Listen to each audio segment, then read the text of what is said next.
Bonjour à tous, c'est Nicolas. Eh bien bonsoir, j'espère que vous allez bien. Ce soir, c'est notre dernier épisode de la série Les Contes du Magicien.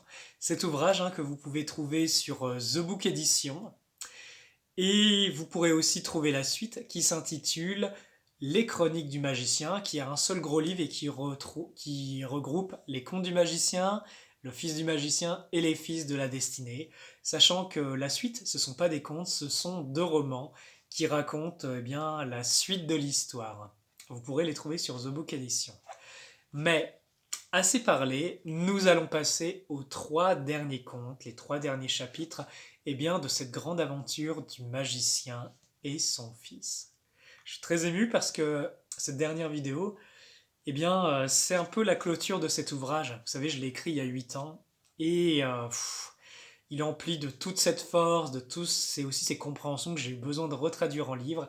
Et là, c'est la première fois depuis longtemps, depuis 8 ans, que en fait, voilà, j'en parle publiquement, que je vous le partage à plus grande échelle. Et j'espère de tout cœur que ces enseignements, que ces trésors, ils vous apportent dans vos vies.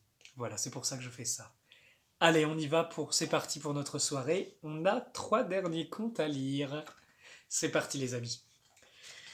Alors, le premier conte s'intitule L'enfant et le grand esprit.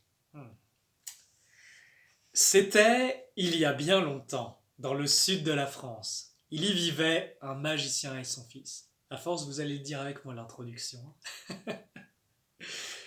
Un jour, l'enfant demanda à son père, Papa, parle-moi du grand esprit.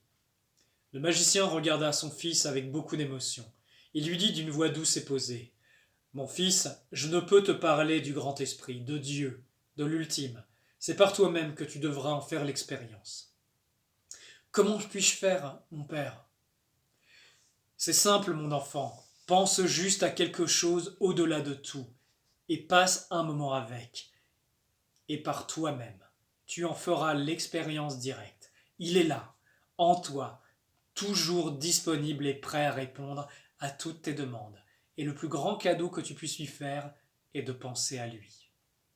C'est alors que le garçon, suivant les conseils de son père, ferma les yeux et tourna sa pensée vers le grand esprit. Il restait ainsi là, en communion, et pas un mot ne sortit de sa bouche. Le prochain conte, l'avant-dernier, s'intitule L'enfant et la lumière.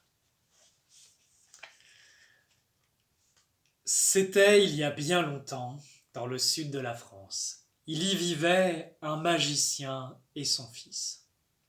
Un jour, le fils demanda à son père, Papa, parle-moi de la lumière, de la grande lumière blanche. Le magicien parut ému. Son cœur sembla battre fort et cela l'inondait d'une grande chaleur. Je vais te raconter une histoire, dit le magicien. C'était il y a bien longtemps, lorsque j'étais un jeune magicien. Un soir, je m'étendais dans mon lit après une longue journée. Mon corps commença à se détendre et de plus en plus, je vivais un état de paix intérieure et de relaxation rare à l'époque. Mon corps se mit à vibrer de plus en plus fort et sembla atteindre une sorte de point zéro. C'est alors que, de derrière mon dos, un voile sembla battre au vent et tout d'un coup, une gigantesque lumière blanche incommensurable jaillit de derrière mon dos. Son éclat était si intense que je ne pouvais me retourner pour la voir en face. Je savais que si je la regardais, je serais devenu aveugle. Quelque chose semblait hurler en moi, très fort, et pourtant aucun son ne pouvait sortir de ma bouche. Je sentais des êtres accompagner l'opération. Ils me parlaient avec douceur. La lumière diminua petit à petit, et je pus revenir à moi. Mon fils, la véritable grande lumière blanche existe. Je te le dis, son éclat est si grand que même le soleil semble être d'une pâle lueur en comparaison. Je ne revins jamais le même de ce contact direct avec la lumière, et aujourd'hui, je peux en témoigner. Je sens au plus profond de mon cœur qu'il est possible de retourner se fondre dans cette lumière et de devenir pareil à elle. Je sais aujourd'hui que cette lumière est toujours là, et que je peux la contacter à chaque instant, qu'elle est auprès de moi, quoi que je vive, quoi que je fasse. Le plus grand cadeau que je puisse faire est de témoigner de son existence et de la rayonner de par le monde dans le silence. de la présence et de la part, réunis de par le monde en silence, de la présence et de par mes actes et créations. Je sais dans mon cœur que nous la retrouverons un jour et que ce jour-là, tous connaîtront la paix.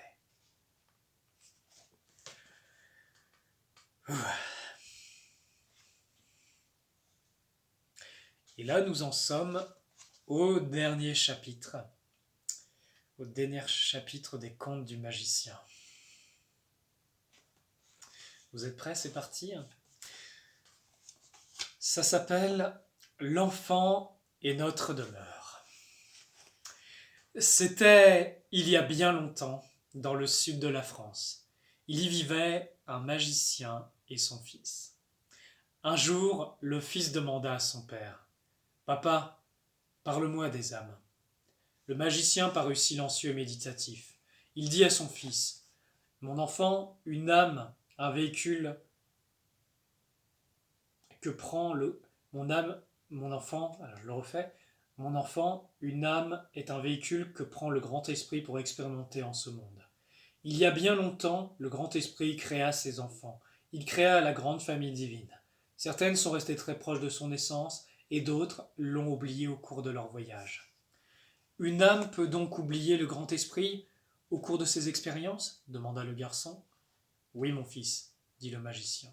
Que se passe-t-il pour elles ? Demanda le fils. Elles errent d'expérience en expérience et se blessent de plus en plus. Plus elles se blessent, plus elles expérimentent pour se retrouver. Mais pourquoi ne rentrent-elles pas à la maison ? Demanda le garçon. Parce qu'elles ont oublié, dit le magicien. Il sembla profondément bouleversé et regarda le ciel. Les âmes se blessent parce qu'elles ont oublié leur véritable nature. Quand elles reviennent s'incarner, elles oublient à nouveau et expérimentent leurs blessures d'âme dans leur corps physique. Quelles sont ces blessures ? Demanda le garçon. Elles sont le rejet, l'abandon, l'humiliation, la trahison, l'injustice.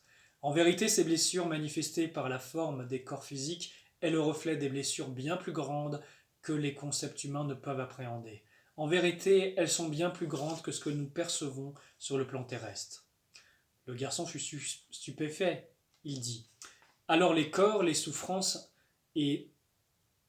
Alors les corps en souffrance se déforment et les corps humains sont le reflet de ces grandes blessures d'âme. » Oui, mon fils, dit le père. Y a-t-il un remède à ces blessures ? Le magicien le regarda avec des yeux emplis d'amour et de compassion. Il en existe un, dit-il. Quel est ce remède, mon père ? Le remède aux blessures des âmes et des êtres est l'amour. C'est le retour à la maison. Le garçon parut éprouvé. Il resta méditatif un instant. Après un long moment de silence, il prononça ces paroles. L'amour est la solution pour tout. L'amour, c'est ce qui permet le retour à la maison. Notre demeure n'est nulle part ailleurs qu'en nous-mêmes. À ces mots, la magicienne fit son apparition. Elle prit le magicien et son fils dans les bras. La magicienne regarda le magicien et son fils et leur dit: « Rentrons à la maison. » Des larmes de joie coulèrent sur leurs trois visages. Ils se prirent ensemble dans les bras. De grandes vagues d'amour s'écoulèrent partout sur terre et dans toute la création. Ils prononcèrent ensemble cette dernière parole. Notre demeure est en nous-mêmes. Une vie bien vécue est une vie où l'on a beaucoup aimé. C'est ainsi qu'ils disparurent ensemble dans un grand flot d'amour et de lumière. Nul ne sait si le magicien, la magicienne et son fils partirent à travers le monde ou rejoignirent le grand esprit. C'est ainsi, chers amis lecteurs, chers frères et sœurs d'âme, que se terminent les contes du magicien.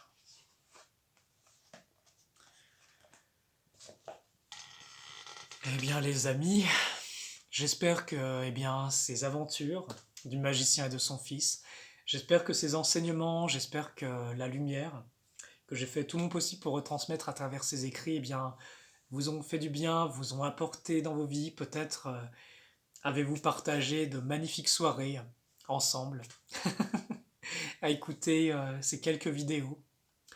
J'espère de tout cœur que cela vous apportera du bon en vous. C'est pour ça que j'ai écrit ces ouvrages. Vous savez, ils m'ont été inspirés après un grand événement de ma vie et tout est venu comme ça.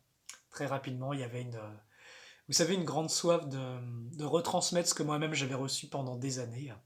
Et cet ouvrage est un petit peu comme, vous savez, le parfum de l'essence de ce que j'ai reçu pendant des années et que j'avais à cœur de partager, que je ne pouvais garder pour moi. C'est pour ça que ces ouvrages ont été créés. Comme je vous ai dit au début de la vidéo, il y a 2 suites qui existent au Conte du magicien, qui ne sont pas des contes, qui sont des romans. Et là, eh bien, c'est la suite. C'est la suite avec les aventures du fils qui va vivre de grandes aventures, de grandes expériences.